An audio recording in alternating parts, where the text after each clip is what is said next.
They don't tell you it's a drug. They call it connection.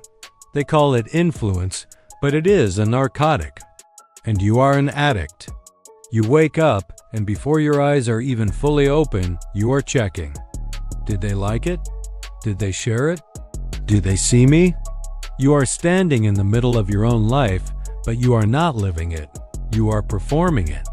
You are a street performer, juggling your dignity, your principles, and your potential.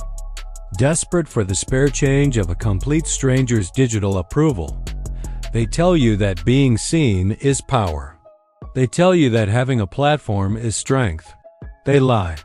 Seeking attention does not make you powerful. It makes you a puppet. It makes you weak. It makes you fragile. It hollows you out from the inside until you are nothing but a shell. A mask waiting for an audience to tell you who you are supposed to be. Today, we are going to strip away the illusion. We are going to look into the darkness and find the truth. We will show you exactly why this hunger, this thirst, is destroying you. It is time to stop performing. It is time to start being. The foundational weakness of the attention seeker is fear. The Stoic philosopher Epictetus taught that we should only concern ourselves with what is within our control. Your thoughts, your actions, your character, these are yours. But the opinions of others? Their praise? Their criticism? Their attention? These are completely, totally external. When you base your self-worth on attention, you are placing your emotional stability in the hands of a fickle, chaotic crowd. You are giving them a remote control for your happiness. When they cheer, you feel strong. When they are silent, you feel worthless. You become a prisoner to their expectations. You stop speaking your truth because you are afraid it will cost you followers. You stop doing what is right because you are afraid of being canceled by people who don't even know you. This is not strength. This is cowardly compliance. Think about it.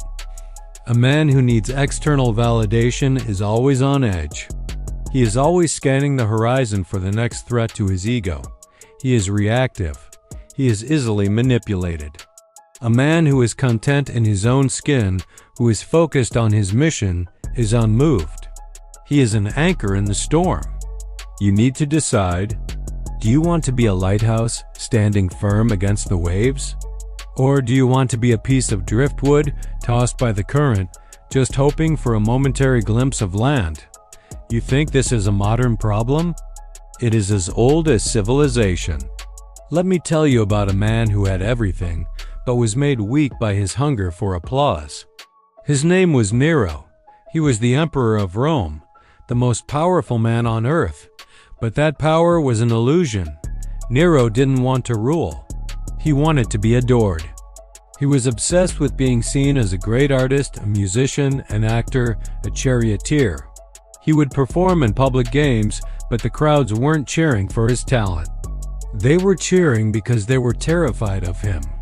This need for attention made him weak in the ways that matter.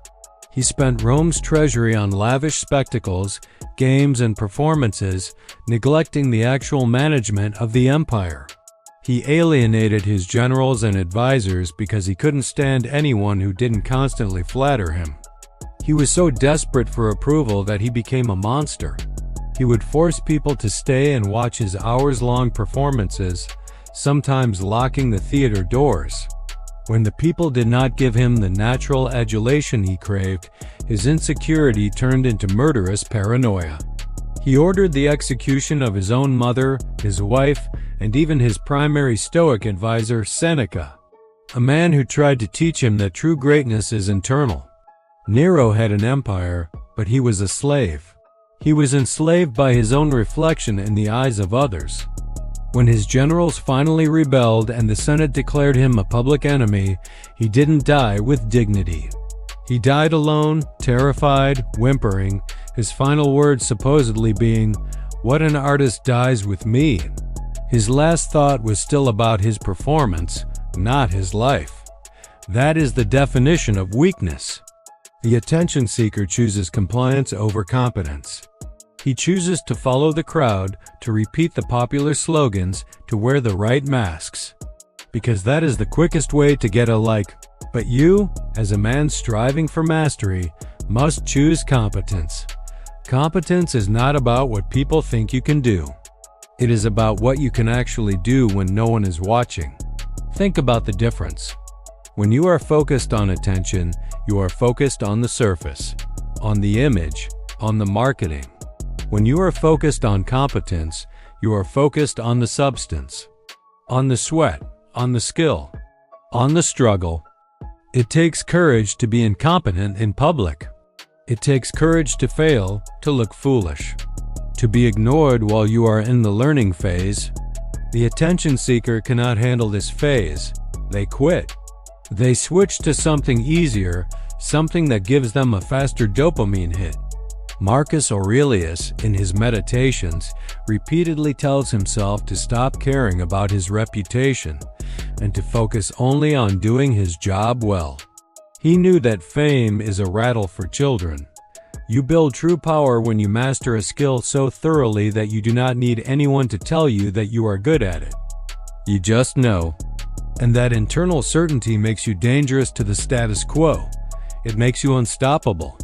Stop asking for applause for your potential and start building the ability that demands respect. The thing that the attention seeker fears the most, solitude, is actually your greatest weapon. Solitude is not loneliness. It is the necessary condition for self-mastery. When you are alone, the social noise stops. You can finally hear your own thoughts. You can finally see your own weaknesses. You can finally begin the real work. This is why men of power throughout history have always found strength in isolation. Think of it. Before he was a king, David was a shepherd in the desert, alone with his thoughts and his slingshot. Before he was a prophet, Moses was an outcast in Midian. Before he was an emperor, Marcus Aurelius spent years on the rugged frontier, managing an empire from a military camp. Solitude is the forge where mental toughness is built. It is where you learn to handle discomfort, anxiety, and boredom, without reaching for a digital pacifier. A man who can sit in a room alone for hours, focused on his mission, is a man who cannot be controlled.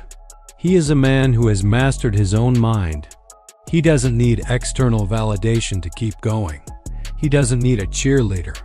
He is his own champion. Embrace the silence. Use it to build something unbreakable. Your legacy is not something you share.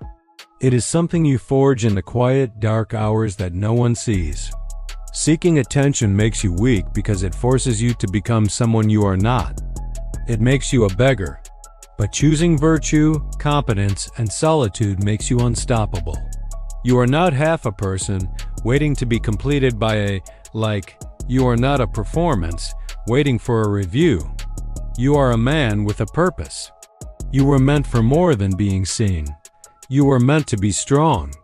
You were meant to be wise. You were meant to build something that outlasts the temporary applause of the crowd. The world will try to lure you back with its ghostly hands. It will try to make you dependent again.